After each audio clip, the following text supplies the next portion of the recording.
Shalom, selamat pagi saudara-saudari yang dikasihi Tuhan. Apa kabar kita semua hari ini? Doa dan pengharapan kami kita dalam keadaan baik, sehat, damai sejahtera dalam tuntunan Tuhan. Saudaraku, sebelum mulai semua aktivitas kita hari ini, mari kita bersama-sama merenungkan firman Tuhan. Sebelum kita merenungkan firman Tuhan, mari kita berdoa. Kami bersyukur Tuhan atas kehidupan yang Tuhan anugerahkan bagi kami setiap hari. Dan saat ini kami akan bersama-sama merenungkan firman-Mu. Ya Roh Kudus, tuntunlah kami untuk memahami akan sabda-Mu, serta tetap setia berjalan di jalannya Tuhan. Terima kasih Tuhan, kami memulainya dalam nama Yesus kami sudah berdoa. Amin. Saudara-saudari, mari kita membuka Alkitab kita, ayat renungan harian kita pada hari ini dari Wahyu 11 ayat yang ke-15. Wahyu 11 ayat yang ke-15, demikian firman Tuhan. Lalu malaikat yang ketujuh meniup sangkakalanya, dan terdengarlah suara-suara nyaring di dalam sorga.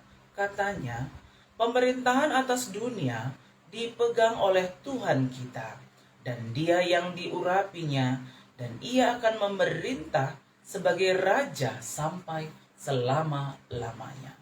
Sedemikian firman Tuhan dari Wahyu pasal 11 ayat yang ke-15 dengan topik renungan harian kita hari ini, pemerintahan Tuhan atas dunia. Pemerintahan atas dunia. Saudara-saudari yang dikasihi Tuhan, di tengah-tengah dunia tempat kita tinggal, kalau kita memperhatikan orang-orang yang menjadi pemimpin pemerintahan yang ada di dunia adalah memimpin dengan sementara, ya, mungkin dalam beberapa tahun atau dalam beberapa periode pemerintahan yang dipegangnya di tengah-tengah pemerintahan di dunia ini.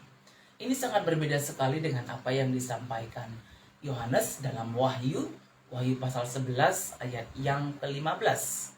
Ya, di sini dikatakan bahwa ketika sangkakala yang ketujuh, ya, ketika sangkakala yang ketujuh ditiup, ya, apa yang terjadi pada waktu itu? Saudara-saudari, terdengar suara nyaring di dalam surga, katanya pemerintahan atas dunia dipegang oleh Tuhan kita, dan Dia yang diurapinya akan memerintah sebagai Raja sampai selama-lamanya. Ini hendak menceritakan kepada kita tentang Tuhan kita, Yesus Kristus, yang akan datang kedua kali dan akan memerintah dunia ini.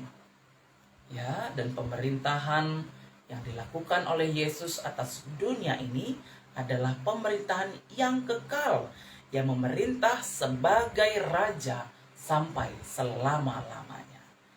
Oleh karena itu, dalam kehidupan kita sebagai orang percaya kepada Tuhan, ketika Tuhan Yesus Kristus yang adalah Tuhan kita menjadi pemerintah atas dunia ini dan pemerintahannya kekal adanya, ya, kita dapat menjalani kehidupan kita dengan tetap mengandalkan Dia.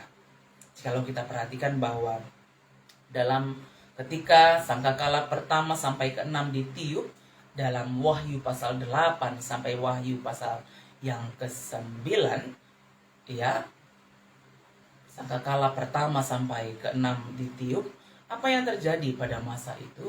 Terjadi penghukuman atas alam semesta. Dan ketika sangkakala ke-7 ditiup, hal yang berbeda yang terjadi. Ya, pemerintahan sorga menyatakan bahwa dunia dipimpin, diperintah oleh Tuhan kita di dalam Tuhan Yesus Kristus. Saudara-saudari yang dikasihi oleh Tuhan, dengan demikian, mari kita menjalani kehidupan kita setiap hari dalam tuntunan Tuhan.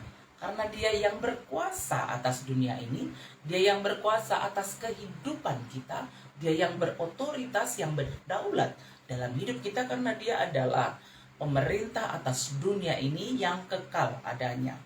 Dan mari meletakkan kehidupan kita dalam tangan Tuhan. Sehingga ketika berbagai tantangan pergumulan hidup yang kita hadapi, ya, dengan pernyataan bahwa Tuhan yang memerintah dunia ini sampai selama-lamanya, ini menguatkan kita, menghiburkan kita, meneguhkan kita untuk tidak takut menjalani kehidupan kita setiap hari. Meskipun berbagai tantangan, pergumulan, duka cita kita hadapi, tetapi kita tetap kuat di dalam Tuhan yang adalah Raja di atas segala raja, Tuhan yang berkuasa, Raja yang kekal atas dunia ini. Saudara-saudari yang dikasih oleh Tuhan, Tuhan kita berkuasa mutlak dalam hidup kita. Mari mempercayakan hidup kita dalam perlindungannya. Dia menyertai kita hari ini, esok, dan sampai selama-lamanya. Mari kita berdoa. Terima kasih Tuhan atas firman-Mu pada pagi hari ini yang mengajarkan bagi kami bahwa Engkau adalah Tuhan, pemerintah atas dunia ini, dan pemerintahan-Mu di atas dunia ini, ya Tuhan, kekal adanya. Karena itu tolong kami, kuatkan, teguhkan kami, tetap setia berjalan di jalan Tuhan, untuk tidak khawatir, tidak takut menjalani hidup setiap hari. Karena Engkau Allah yang setia menyertai kami, setia melindungi kami, setia menuntun kami dalam menjalani hidup kami setiap harinya. Terima kasih Tuhan untuk kebaikan-Mu. Kami berdoa bagi keluarga yang berduka cita, yaitu keluarga Bapak Denny Manik, di mana Bapak Denny Manik dia sudah kembali kepada Tuhan. Kami percaya Tuhan memberikan penghiburan bagi keluarga dan semua acara yang dipersiapkan, baik acara adat dan penguburan, kami percaya semua berjalan dengan baik dalam tuntunan Tuhan. Kami mendoakan juga saudara-saudari kami yang ada dalam keadaan sakit, pemulihan dari sakitnya kami percaya Tuhan berikan pemulihan kesehatan yang sempurna bagi yang kami kasih Bapak Ihal Sunuraya, bagi adik kami Nade Prilio, bagi kakak kami Kak Del Fitra yang sedang saraf terjepit di kakinya. Kami percaya Tuhan memberkati, memberikan kesehatan sempurna. Demikian juga mungkin kami, keluarga kami, saudara-saudari kami, pulih sempurna kesehatannya di dalam Tuhan. Anak-anak kami, terus kami doakan Adriel, Ari, Kiel, dan Pindu, untuk kerinduan mereka boleh sekolah di sekolah kepolisian. Mohon kiranya Tuhan, Engkau menyampaikan apa yang menjadi kerinduan mereka, dan kehendak Tuhan yang terbaik yang Tuhan nyatakan bagi anak-anak kami ini. Kami akan menjalani hidup kami hari ini Tuhan. Pimpin, berkati kami, mampukan kami berjalan di jalan Tuhan. Berkati semua jemaat yang ada di situ Lusada sehat dan sejahtera dalam tuntunan. Terima kasih Tuhan, ini doa kami yang kami sampaikan kepadamu. Dalam nama Tuhan Yesus kami sudah berdoa. Amin. Saudara-saudari, mari kita menjalani kehidupan kita setiap hari di dunia ini, ya, karena kehidupan di dunia ini dipimpin, diperintah oleh Allah adanya. Tetap setia kita berjalan di jalannya Tuhan dan mengandalkan Tuhan. Ketika kita beraktivitas hari ini, jangan lupa tetap menjaga kesehatan kita, tetap bersukacita, tetap berdoa. Kita percaya Tuhan menyertai kita, Tuhan memberkati kita semua. Amin.